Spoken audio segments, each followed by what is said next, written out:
kebijakan dan dampak penduduk Jepang, Jepang menduduki Indonesia dengan semboyan saudara tua.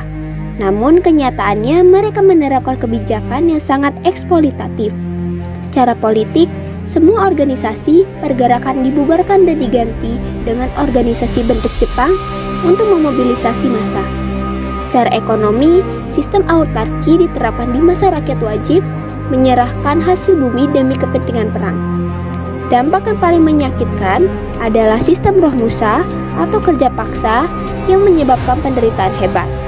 Namun, masa ini juga membawa dampak positif seperti meluasnya penggunaan bahasa Indonesia dan melatih militer bagi pemuda yang menjadi modal kemerdekaan.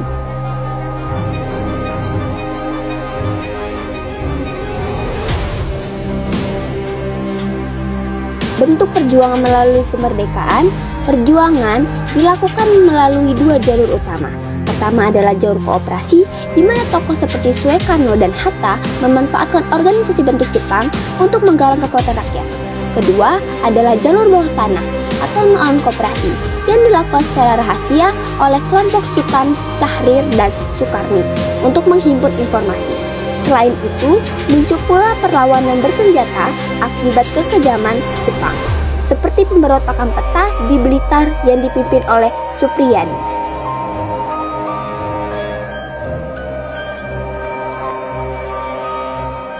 Perbedaan sikap golongan muda dan tua. Perbedaan ini memuncak setelah Jepang menyerah kepada sekutu. Golongan muda mendesak agar proklamasi dilakukan sesegera mungkin tanpa campur tangan Jepang agar kemerdekaan tidak dianggap sebagai hadiah. Sementara itu, golongan tua lebih bersikap hati-hati. Mereka ingin proklamasi dipersiapkan melalui rapat PPKI untuk menghindari pertumpahan darah dengan tentara Jepang yang masih bersenjata. Ketegangan inilah yang memicu terjadinya peristiwa Ringas Dengklok. Peristiwa Proklamasi 17 Agustus 1945. Proklamasi dilaksanakan pada 17 Agustus 1945 di Jalan Pegangsaan Timur nomor 56 Jakarta. Teks yang dirumuskan di Rumah Laksamana Maeda dibacakan oleh Soekarno didampingi Hatta. Maknanya sangat besar. Secara hukum, proklamasi adalah perubahan dari tata hukum kolonial menjadi hukum nasional.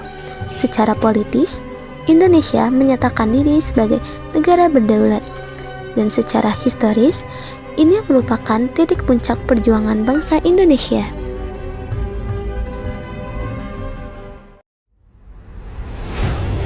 Pembentukan pemerintahan melalui sidang PPKI tanggal 18 hingga 22 Agustus 1945.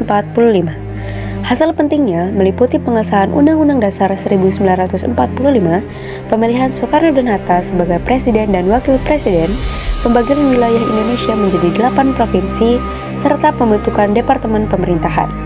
PPKI juga membentuk Komite Nasional Indonesia dan Badan Keamanan Rakyat untuk menjaga stabilitas negara yang baru lahir.